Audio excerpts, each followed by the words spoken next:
This is the National News Desk, America's News Now, and it is the final stretch before Election Day. We're keeping an eye on 4 high-profile races in states where polls are tightening and candidates could not be further apart on some of the biggest issues.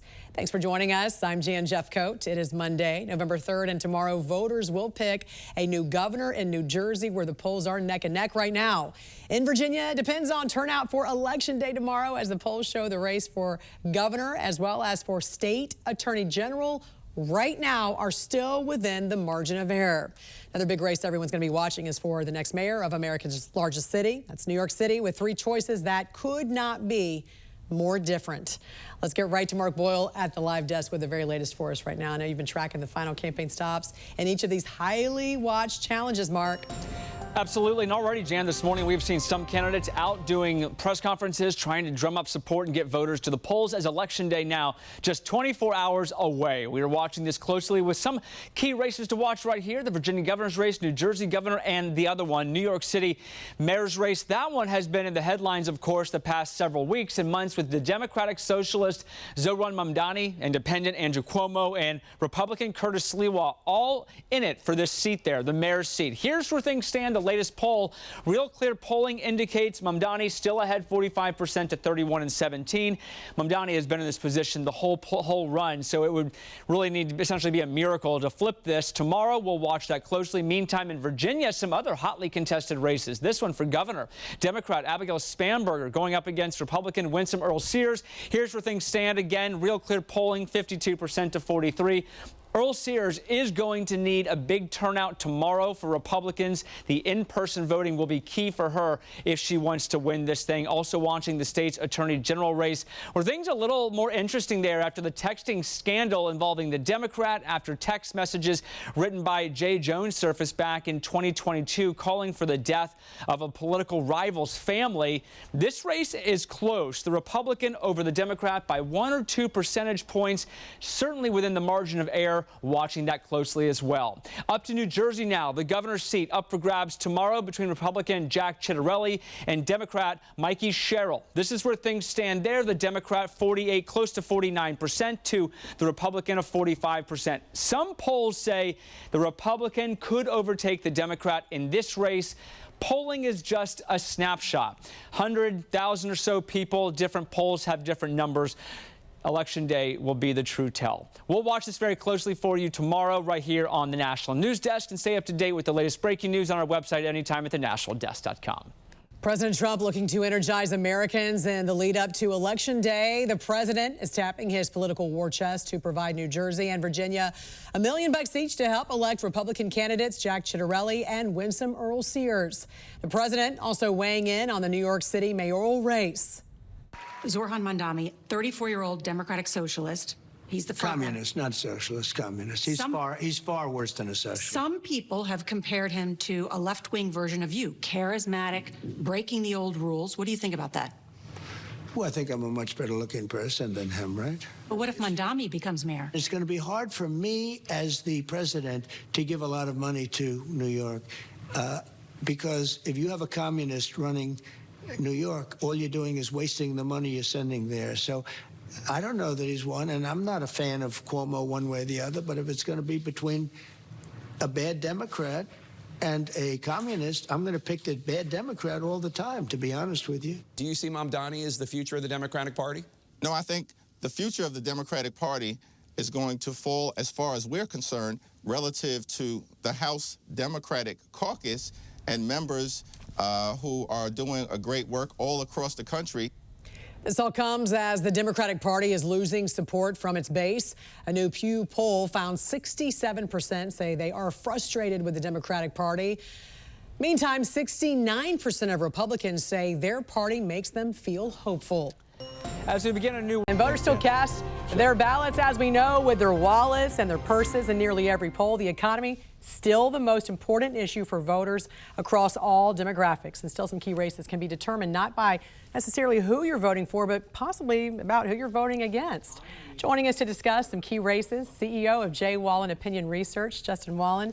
Great to see you, sir. Good morning. Good morning, Jen. Great to see you. You know, this might be the case in New York City. Heavily Democratic jurisdiction. The majority of voters do not appear to like either Democrat on that ticket. We're talking about a socialist. The other is a Democrat running as an independent because he lost the primary to the socialist. Are we going to see the largest city in America, Justin, run by a socialist Democrat? The short answer to that is, unless the polls are wildly wrong, yes.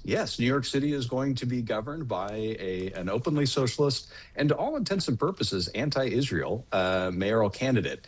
And it's fascinating because, yes, it's a sea of imperfect candidates. By all accounts, New Yorkers are not thrilled with their set of choices, but they're going to make a choice. And I think the key message here for the Democratic Party is, are voters making a choice about going far left, or are they making a choice about affordability? And I suspect I know it's the first one.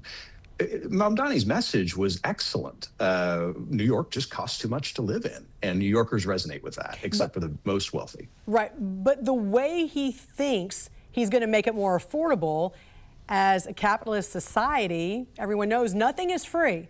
There's no free lunch. There's no free rides. There's no allowing the government to have price controls at grocery stores, price controls on rent. Those, as we know, historically, will make everything. That actually increases inflation, as we know. Well, I think the Democratic Party and New Yorkers in general, and Mamdani actually, need to look very closely at the success rate of really hard left progressive candidates who have won in deeply blue spaces. Look at San Francisco and Los Angeles district attorneys. Highly progressive policies that were enacted failed miserably, and they were ejected from their seats and replaced by much more right-leaning candidates. So in practice, this is going to be very interesting to see play out. Even in the deepest blue of blue, I don't think it's going to be palatable. Right, and we know these races obviously serve as a referendum, for the party that's not at the White House. So the Democratic Party, which seems to still be searching for some cohesion and messaging. So do they need to win by a large margin in places like Virginia and New Jersey, those two closely watched races? Yeah, they really do. I mean, in these off-cycle elections, as you know, the tide tends to go against the party that's in power. And if the Democratic Party really is accurate that there's a swell of discontent at the head of the United States with the Trump administration, then these races are going to be won by wide margins. And that's really the takeaway. Are these races that close? That probably shouldn't be if the messaging of the Democratic Party is correct. And the reality is they're just not, by all the polls, they're just not far and away. Most of them are within the margin of error. That's exactly right. How do you see the governor's race playing out there with Jack Ciattarelli and Democrat Mikey Sherrill in New Jersey?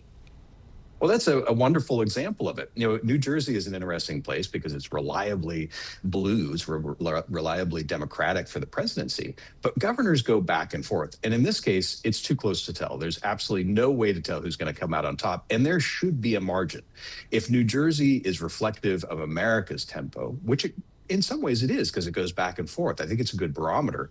Then if the Democratic message is correct, that Americans are fed up with the administration's policies and really looking for an out, then the margin here really should be well outside the margin of error in favor of the Democratic candidate, and it's not. We had some polls that were just wildly off during last year's election cycle. Is there a reason why we're seeing so much discrepancy, do you think, in polling these days? Yes, that's a long conversation. But the key here for poll watchers is to look at averages because that weeds out the outliers. There are a lot of outliers, and that's a challenge. There are challenges with methodology. The key issues with my particular world are finding people who are willing to talk. And if you do it correctly, then it actually comes back. The funny thing about correct polls is most of those are internal. And a lot of the public polling, which we see and we go by as barometers, those actually have to deal with price restrictions. Interesting. So, you mean, when you say internal polls, you mean the candidates conducting their own polls. Those tend to be very accurate. I agree with you on that. Now, there's already been plenty of early voting. So how important is today? What does a big turnout at the polls mean for both parties? Who's likely to benefit? In this case, if we have a big turnout, I think Republicans are going to benefit because the mantra is that frustration and anger drives turnout.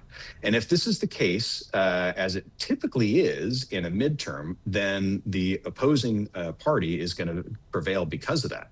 I don't think that's the dynamic today. I think if we see a higher turnout, it's going to benefit Republicans. But I could very well be wrong. But by all intents and purposes, the way this is panning out, I think that Republicans are actually, even if they lose in races, I think they're positioned pretty doggone well. We're not seeing this enormous, widespread disaffection that we're apparently supposed to see if we're going to believe the Democratic pundits. That's so true. CEO of J. Wallen Opinion Research, Justin Wallen. Great to see you, sir. Thanks for joining us. Great to see you.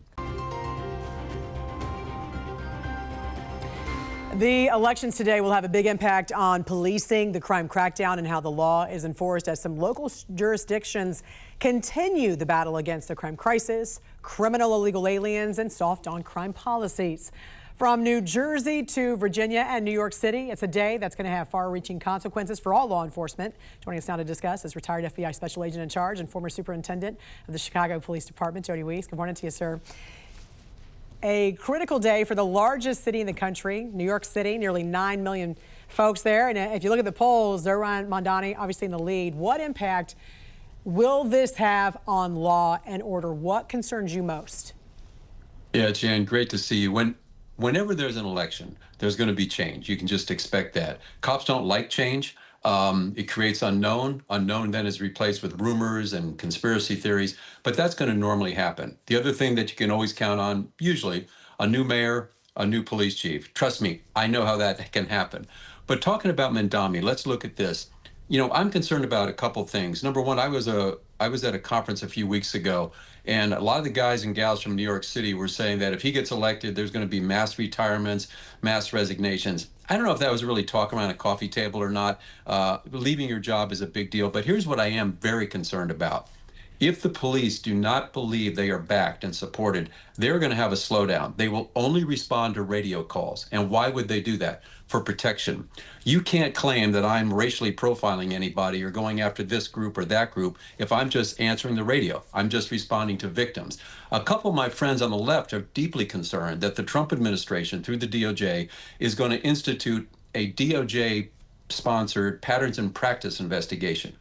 I don't think that'll happen. Republicans don't normally go that route. But if that were to happen, that could cost New York City millions and millions of dollars if they got into a consent decree. I don't think that will happen, though, with this administration. Well, the president has said he's going to withhold funds to New York City if Mamdani is elected. So we're talking about a guy who wants to give out free everything, but it's got to come from somewhere. So the thought is that he's going to have to start slashing the budget, and that could begin with law enforcement if he is elected. Can he unilaterally defund police? Can he dismantle police there in the city? Jan, not really. He may want to do that, but it's really highly unlikely. And I say that because of just the power structure in New York City. You're going to have to convince 26 councilmen that that's a good thing to do. You're going to have to convince the state, the federal government, and the unions have ironclad contracts. But what he could do is if officers leave, either through retirement or resignations, he could just let them go out by attrition and not replace them. And if you're trying to save money, I know NYPD has massive overtime, so he could put caps on that. But NYPD does not have to worry about them being dismantled by this mayor. In New Jersey, Jack Ciattarelli seeming to be getting ahead of Mikey Sherrill in some polls. What are the primary differences between these two candidates when it comes to law enforcement? Yeah, it's a little bit more subtle. The big issue, there's two big issues, immigration and then the qualified immunity for police officers. Sherrill has said she doesn't want much cooperation between the locals and the ICE officers. She wants to build community trust, and she thinks that would hurt it. Ciattarelli, he is all in on getting rid of sanctuary city status. He wants to mandate ICE and local cooperation. And if an agency in New Jersey doesn't go along with it, he's going to cut their funds. The other issue is a little more subtle. It's kind of a gray area with Sherrill because she has voted against qualified immunity for police officers in the past. She's kind of backed off that. Now, good news for the cops, Jack is all in for qualified immunity. So that's the primary differences I see in New Jersey. And very quickly, too, it was widely circulated a few weeks back. Mikey Sherrill wasn't able to walk with her graduating class at the U.S. Naval Academy, the graduation, because of a cheating scandal there. Will that hurt her with police officers? Will that hurt her with law enforcement? It should hurt her with everybody, Jan. I mean, I think we should expect honesty in our politicians. We should demand it. Now, she wasn't found guilty of cheating, but she did not report it. So that's a big deal of the Service Academy, not to report wrongdoing. So as you might guess, Jack has hit her up really hard, trying to impugn her integrity and attack her credibility. Yeah, and sometimes not reporting it is just as bad, right? You're just as guilty by not blowing the whistle on something you know all about. Retired FBI Special Agent in Charge and former Superintendent of the Chicago Police Department, Jody Weiss. Great to see you, sir. Happy Election Day. You too, Jan. Take care. You too. It is Election Day, and we are watching as the polls open nationwide. The most high-profile races taking place in New York, New Jersey, and Virginia. Thanks for joining us. I'm Jan Jeffcoat. It is November 4th. It's Election Day. Do not forget to vote. We want to get right to Mark Boyle at the live desk with the latest for us right now. And, you know, Mark, the candidates making their final campaign stops last night. They're really hoping to get their message to voters before they head to the polls today. For those who have not already cast their ballot. And most of these people, let's be honest, have probably made up their mind. They're waiting until Election Day, Jan. And we are here, Election Day across the country for many states, of course, as we wake up this morning watching some of these high-stakes races playing out across the country, the different locations. The candidates were out in full force in Virginia, New Jersey, and New York City. Let's take a live look over Capitol Hill here behind me this morning. They're making their last-minute pitches to voters, and let's start for you this morning here in New York City, where Democrat Socialist Zohran Mamdani is facing off against Republican Curtis Sliwa and Independent Andrew Cuomo. All three men spent yesterday canvassing the city. They are trying to secure every vote possible. Meantime, here in Virginia, you have the races the nation are watching. The first one, the race for governor between Abigail Spanberger, the Democrat, and Republican Winsome Earle-Sears. She's looking to keep Virginia's governor's office red. You'll also hear about the state's attorney general race. That's up for grabs, too, as Republican Jason Miyares looks to keep his seat against the challenger, Jay Jones. The Democrat, Jay Jones, looking to overcome his texting scandal that blew up really a few weeks ago, where his private text messages became public, where he called for the death of a former political rival's family. They were made public, so he's been challenging that. Finally, this morning in New Jersey, the other big race we're watching for you. Take a live look over Ocean City here behind me, the sun coming up there. Republican Jack Ciattarelli hoping to take down Democrat Mikey Sherrill in what's anticipated to be a very close race. They are within the margin of error in all the polls we have seen leading up to today. Republicans are getting some last-minute support from the White House. In the past 24 hours, President Trump spent some time virtually campaigning on behalf of New Jersey and Virginia's Republican candidates. He's hoping to get some momentum behind the Republicans to push them over the line. We're going to watch the very latest for you this morning as polls start to open in different locations. For updates throughout the day and tonight, visit our website anytime at thenationaldesk.com. All right. A new report out this morning shows there could be major financial fallout and a mass exodus from New York City if Mamdani gets elected. According to a survey conducted by JL Partners, 9% of New Yorkers said they would definitely move out. Another 25%, or 2.12 million, said they would consider leaving. At the same time, top business leaders are warning of the financial consequences if Mamdani gets into office and enacts his radical socialist policies. Yesterday, billionaire Elon Musk officially endorsed independent candidate Andrew Cuomo just days after slamming Mamdani's policies on the Joe Rogan podcast. I mean, you got to hand it to him. Like he can light up a stage, but he has just been a swindler his entire life. If Mamdani's policies are put into place, especially at scale, it would be a catastrophic decline in living standards, not just for the rich, but for everyone, as has been the case with every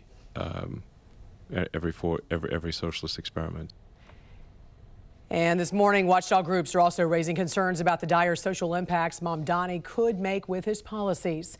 In a new report, the Institute for the Study of Global Anti-Semitism and Policy stated he has repeatedly declined to condemn the slogan, "Globalize the Intifada," ignoring the fact that the word intifada is synonymous with incitement to kill Jews. Mamdani's rise is the story of how radical anti-Zionism has been repackaged as socialist, populist, progressive politics, and how this ideology now threatens to erode the sense of security for New York's Jewish community.